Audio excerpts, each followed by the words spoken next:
इस सेशन में हम डिस्कस करने वाले हैं टाइप ऑफ वेरिएबल्स इन जावा। तो जावा में कितने तरह के वेरिएबल्स होते हैं ये हम डिस्कस करेंगे। तो सबसे पहले हम डिस्कस ये करते हैं कि वेरिएबल्स होते क्या हैं। तो जावा में variables is a name of reserve area allocated in the memory. In other words, it is a name of the memory location. It is a combination of vary plus able. That means it value can be changed. So Java में variables क्या होते हैं कि एक आपकी memory जो होती है उसमें मेमोरी में एक फिक्स एरिया होता है जिसमें आप अपनी वैल्यू को सेव कर सकते हैं। राइट, फॉर एग्जांपल अगर मैं कोई वैल्यू 10 है सेव करना चाहता हूँ तो मेमोरी में एक फिक्स एरिया मिलेगा जहां पे 10 वैल्यू सेव हो जाएगी और उसी को हम क्या उसको हम क्या करते हैं, उस नेम उस लोकेशन को हम अपने प्रोग्राम में एक नाम देते हैं जिसको हम वेरिएबल्स बोलते हैं। ठीक है। और आप ये भी कह सकते हो variable is a container which holds the value while the Java programming is executed. तो वेरिएबल एक तरह से कंटेनर की तरह काम करता है, जैसे कि यहाँ पे 10 दिख रहा है, एक कंटेनर की तरह काम करता है जिसमें आप जो भी आप जावा प्रोग्राम रन करते हो उसमें अगर किसी वैल्यू को होल्ड करके कहीं संभाल के रखना चाहो, स्टोर करके रखना चाहो, तो वेरिएबल एक कंटेनर की तरह काम करता है। ठीक है। Variable is assigned with data type. अच्छा, जो वैल्यू आप उसमें असाइन जो स्टोर करके रखना चाहते हो तो उसका किस तरह का वो वैल्यू होगी, वो इंटीजर होगी, स्ट्रिंग होगी, कैसी होगी, वो हम कैसे डिफाइन करते हैं, उस वेरिएबल का डेटा टाइप। ठीक है। तो हम सबसे पहले देखते हैं कि हमारे कितने तरह के वेरिएबल्स होते हैं। एक होता है हमारा लोकल वेरिएबल, एक होता है इंस्टेंस वेरिएबल और होता है स्टैटिक वेरिएबल्स। तो हम प्रैक्टिकली देखेंगे इनमें डिफरेंस क्या है। A variable declared inside the body of the method is called local variable। एक वेरिएबल जो हम आपके क्लास में अगर कोई मेथड है उसके अंदर हम कोई वेरिएबल बनाते हैं तो हम उसे लोकल वेरिएबल कहते हैं। और you can use this variable only within that method and other methods in that class are even are not even aware that the variable exist. तो एक वेरिएबल जो आप किसी क्लास के किसी फंक्शन के मेथड के अंदर बनाते हैं उसे लोकल वेरिएबल कहते हैं। और इस वेरिएबल की जो लाइफ होती है, जो स्कोप होता है, वो उसी मेथड के अंदर होता है। इवन आपके उस क्लास के और मेथड जो है उनको इसके बारे में वो अवेयर भी नहीं होते, मतलब आप उसे एक्सेस नहीं कर सकते। और लोकल वेरिएबल के साथ हम कभी भी स्टैटिक कीवर्ड का यूज नहीं करते हैं। तो हम एक प्रैक्टिकल करके देखते हैं कि ये मेरे पास एक स्टूडेंट नाम की क्लास है। तो आप इसमें एक मेथड बना लो। वैसे तो पब्लिक स्टैटिक वॉइड मेन अपने आप में एक मेथड है, लेकिन फिर मैं आपको एग्जांपल दे रहा हूं कि हम अगर एक मेथड और बना ले यहाँ पे। ठीक है। तो PUBLIC पब्लिक करते हैं और वॉइड करते हैं और कोई मेथड कर लेते हैं, जैसे मैंने कहा ऐड फंक्शन हमने बना लिया। तो अब इस ऐड फंक्शन के अंदर अगर मैं यहाँ पे इस जगह पे इस फंक्शन की इस बॉडी के अंदर कोई भी वेरिएबल देता हूं तो लोकल वेरिएबल हो। जैसे इंटीजर कोई वेरिएबल देना तो इंट ए हो जाएगा। ठीक है, इसकी कोई वैल्यू असाइन करनी है तो कर सकते हैं। कोई आपने आपने अगर स्ट्रिंग टाइप का वेरिएबल देना चाहे, मतलब जिस तरह का भी वेरिएबल आप देना चाहे आप दे सकते हो। str कर देते हैं ये करके। ठीक है। तो वेरिएबल लोकल वेरिएबल क्या होते हैं, जो हम किसी क्लास के किसी फंक्शन के अंदर देते हैं। तो ये मेरी क्लास है, देखो ये पूरा क्लास है। और जो वेरिएबल हमारे लोकल वेरिएबल्स में क्या है, इंट। ये जो ए है एक लोकल वेरिएबल है, इसका डेटा टाइप इंट है, तो उसमें मैंने 5 वैल्यू स्टोर किया, तो ये लोकल वेरिएबल है। अगर मैं एक फंक्शन और बना लूं, जैसे एग्जांपल ले लेता हूं, मैं एक फंक्शन और बनाता हूं PUBLIC पब्लिक वॉइड, और मान लो मैं करता हूं मल्टीप्लिकेशन। तो मैंने मल्टीप्लिकेशन के लिए ML नाम रख दिया। अब इसके अंदर अगर मैं ए वाली वैल्यू को एक्सेस करना चाहूं तो कर सकता हूं कि नहीं, देखता हूं। मैं SYSO करता हूं और प्रिंट करके देखता हूं। तो देखो मैं करूंगा, अगर मैं यहाँ ए लिखता हूं तो इसे ए समझ ही नहीं आएगा। क्यों नहीं समझेगा? क्योंकि अगर ए पे मैं देखूं तो ए पे क्या दे रहा है, a can not be resolve to a variable.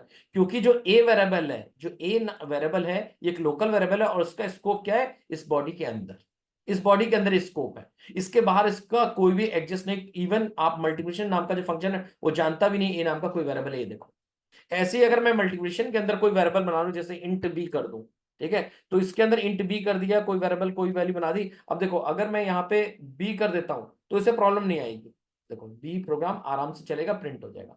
क्यों एरर देना है? क्योंकि बी वेरिएबल इसी फंक्शन के अंदर बना है और इसी फंक्शन के अंदर, इसी फंक्शन की बॉडी के अंदर मैंने इसको इस्तेमाल किया, नहीं प्रिंट किया, तो कोई प्रॉब्लम नहीं। लेकिन अगर मैं बी को, अगर इस बी को मैं कहां प्रिंट करूं, अपने ऐड फंक्शन में प्रिंट करूं, तो मुझे प्रॉब्लम देगा। क्यों? बी, इस ऐड फंक्शन को पता भी नहीं कि बी नाम का कोई वेरिएबल है। तो बी नाम का वेरिएबल की लाइफ क्या है, इसी फंक्शन के अंदर मौजूद। तो लोकल वेरिएबल का जो एक्सेस होता है वो केवल फंक्शन के अंदर। ठीक है। तो अब मैं एक काम करता हूं, इसको मैं यहां से डिलीट कर देता हूं यहां से। अब आता है सेकंड कैटेगरी। सेकंड कैटेगरी अगर हम देखें, सेकंड कैटेगरी होती है हमारी इंस्टेंस वेरिएबल। इंस्टेंस वेरिएबल क्या होते हैं? Instance variable declared inside the class but outside the body of the method. एक वेरिएबल जो हम किसी क्लास के अंदर हम उसे डिक्लेयर करते हैं, लेकिन वो किसी फंक्शन के अंदर नहीं होता, वो किसी फंक्शन के बाहर होगा, उसको हम बोलते हैं इंस्टेंस वेरिएबल। और it is not declared as static. हम स्टैटिक डिक्लेयर नहीं करते, उसी को हम बोलते हैं instant. It is called instance variable because its value is instant, specific and is not shared among instances। ये क्या कहना चाह रहा है कि जो भी हमारे इंस्टेंस वेरिएबल होते हैं, जैसे इंस्टेंस वेरिएबल पहले होते कैसे हैं, तो सबसे पहले बताऊंगा ये स्टूडेंट है। तो अगर कोई मैं वेरिएबल डिफाइन करूंगा स्टूडेंट क्लास के अंदर, जैसे कोई मैंने एक इंटीजर ले लिया फॉर एग्जांपल रोल नंबर, ये एक वेरिएबल ले लिया। अब ये वेरिएबल देखो कहां डिफाइन है, ये वेरिएबल इस क्लास के, ये पूरी क्लास की बॉडी है, इस क्लास के अंदर यहां पे डिफाइन है, लेकिन किसी फंक्शन के अंदर नहीं। फंक्शन मेरे पास ऐड फंक्शन है, मल्टीप्लाई फंक्शन है और मेन फंक्शन है। तो जो वेरिएबल क्लास के अंदर तो डिफाइन है लेकिन किसी फंक्शन के अंदर नहीं है, इन ऐसे वेरिएबल्स को बोलते हैं हम इंस्टेंस वेरिएबल। इनको बोलते हैं हम इंस्टेंस वेरिएबल। ठीक है, और ये तो मैंने आपको बता ही दिया कि अगर किसी किसी फंक्शन के अंदर कोई वेरिएबल देते हैं तो हम उसको क्या बोलते हैं, लोकल वेरिएबल। ठीक है, अब इंस्टेंस वेरिएबल क्या होता है, इंस्टेंस वेरिएबल क्या होता है, इस क्लास के जितने भी ऑब्जेक्ट बनेंगे, ऑब्जेक्ट बोलो या इंस्टेंस बोलो, जितने भी ऑब्जेक्ट या इंस्टेंस बनेंगे उन सबको अपने इंडिविजुअल ये क्या करेगा, मेमोरी, अपना मेमोरी प्रोवाइड करेगा, मेमोरी एलोकेट करेगा, सबको अपनी अपनी कॉपी होगी। फॉर एग्जांपल मैं क्या कहना चाह रहा हूं कि अगर मैं इसका एक ऑब्जेक्ट बनाऊं, स्टूडेंट S1 एक बना लेता हूं, एक ऑब्जेक्ट बनाता है स्टूडेंट S1 न्यू स्टूडेंट। तो S1 ऑब्जेक्ट बनेगा, जो S1 ऑब्जेक्ट मेमोरी बनेगा, इसको अपनी एक मेमोरी मिलेगी, किसके लिए, उसके लिए अपनी स्टोर करने के लिए रोल नंबर को। ऐसी एक और बना लेता हूं, ये देखो स्टूडेंट S2 बना लेता हूं। तो S1 को अपनी मेमोरी मिलेगी, तो S1 क्या करेगा, अगर मैं S1 के अंदर वैल्यू को असाइन करना चाहूं तो S1 डॉट रोल नंबर, ये S1 डॉट रोल नंबर मतलब S1 के पास रोल नंबर स्टोर करने के लिए एक मेमोरी मिलेगी, जहां पे मैंने सपोज मैंने 9 स्टोर कर दिया। ठीक है, तो ये मेमोरी में एक 9 एक लोकेशन मिलेगी, एक मेमोरी मिलेगी जो S1 रोल नंबर को असाइन होगी। ऐसे ही जब मैं S2 डॉट रोल नंबर करूंगा तो इसके लिए एक नई मेमोरी एलोकेट होगी, मतलब S2 के रोल नंबर को स्टोर करने के लिए एक नई मेमोरी स्टोर होगी, जिसको मैंने एग्जांपल रोल नंबर दे दिया 10। तो ये मेमोरी अलग है और ये मेमोरी अलग है। तो जो इंस्टेंस वेरिएबल होते हैं जैसे रोल नंबर, इनको जो मेमोरी मिलती है, हर इंस्टेंस हर ऑब्जेक्ट को अपनी अपनी मेमोरी मिलती है। तो S1 का रोल नंबर अलग स्टोर होगा और S2 का रोल नंबर अलग स्टोर होगा। अगर मैं आपको प्रिंट करा के देखूं तो ये देखो, अगर मैं प्रिंट करा के देखूं तो प्रिंट करा के आपको दिखाता हूं कि S1 रोल नंबर, ये प्रिंट करा के दिखाऊंगा यहाँ पे S1 डॉट रोल नंबर और ऐसी S2, तो दोनों की देखो मेमोरी अपनी अलग अलग है। S1 की मेमोरी अलग है, दोनों अलग अलग जगह स्टोर है, इसलिए S1 में जो वैल्यू है वो S1 में रहेगी, S1 के रोल नंबर में, और जो S2 में है वो S2 में रहेगी। तो अगर मैं इसे रन कर दूं, देखो से मैं रन करता हूं तो आप देखना कंसोल में प्रिंट होगा, S1 का रोल नंबर अलग प्रिंट होगा, ये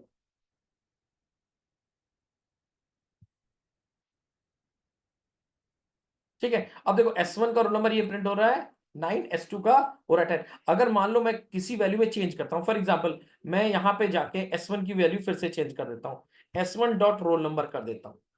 अगर मैं S1 के रोल नंबर में चेंज, यानी कि देखो इनिशियल जो S1 की वैल्यू थी आपको पता थी इस लाइन में क्या थी, S1 के रोल नंबर की वैल्यू 9 थी, S2 की रोल नंबर की वैल्यू 10 थी, S1 में फिर से चेंज कर दिया। तो मैंने चेंज S1 में किया, तो जो S1 की वैल्यू प्रिंट होगी वो अब 9 की जगह प्रिंट होगी, 9 की जगह प्रिंट होगी 8। लेकिन S2 की वैल्यू में कोई चेंज नहीं होगा, वो तो जो उसकी 10 थी वो 10 रहेगी। तो यही कह रहा है कि जो आपकी मेमोरी होती है इंस्टेंस वेरिएबल को, वो अपनी अपनी इंडिविजुअल असाइन होती है। तो अगर एक अपने में कोई चेंज कर रहा है तो उसका इंपैक्ट दूसरे में नहीं पड़ेगा। I hope that is clear. चलो ये हो गया। अब आता है एक काम और देखते हैं। अब देखते हैं कि हमारा तीसरा जो वेरिएबल होता है वो क्या होता है। तीसरी कैटेगरी होती है हमारी static variable. as variable which is declared as static is called static variable, it cannot be local। तो जो स्टैटिक वेरिएबल है वो लोकल नहीं हो सकता। You can create a single copy of static variable and share among all the instances of the class. तो उसका benefit क्या होता है कि स्टैटिक वेरिएबल का मतलब इसकी एक ही कॉपी बनेगी, मतलब एक ही जगह मेमोरी एलोकेट होती है और जितने भी आप ऑब्जेक्ट बनाओगे, इंस्टेंस बनाओगे, सब उसी को क्या करेंगे, उसी मेमोरी को रिफर करेंगे। Memory allocation for static variable happens only once when the class is loaded in the memory. और इसकी चूंकि स्टैटिक होती है, मतलब इसका किसी एक पर्टिकुलर ऑब्जेक्ट से कोई लेना देना नहीं, ये सारे ऑब्जेक्ट के बीच क्या होती है, शेयर्ड होती है। तो जैसे ही आपकी क्लास लोड होती है इसकी इसको मेमोरी ऑक्यूपाई कर लेता है और शेयर कर लेता है। तो एग्जांपल देखो स्टैटिक बनाते कैसे हैं, जैसे मेरा ये इंस्टेंस वेरिएबल है, ठीक है। अगर मैं इसे स्टैटिक कर दूं तो ये क्या बन जाएगा, ये क्या होगा, इसकी मेमोरी शेयर हो जाएगी। तो अभी मैं आपको दिखाता हूं, एक चीज और भी दिखाता हूं। तो इसके लिए पहले एक काम करता हूं मैं, देखो सेम आपको दिखाऊंगा। अगर मैं यहाँ पे STATIC स्टैटिक कर दूं तो देखो क्या डिफरेंस आएगा। सबसे पहले मेरे प्रोग्राम में अभी जब मैंने स्टैटिक नहीं किया था तो प्रिंट क्या होता है, S1 का रोल नंबर 8 और S2 का रोल नंबर 10 प्रिंट होता। अगर मैं इस प्रोग्राम को रन कर दूं तो ध्यान से देखना अब आपका आउटपुट क्या आएगा।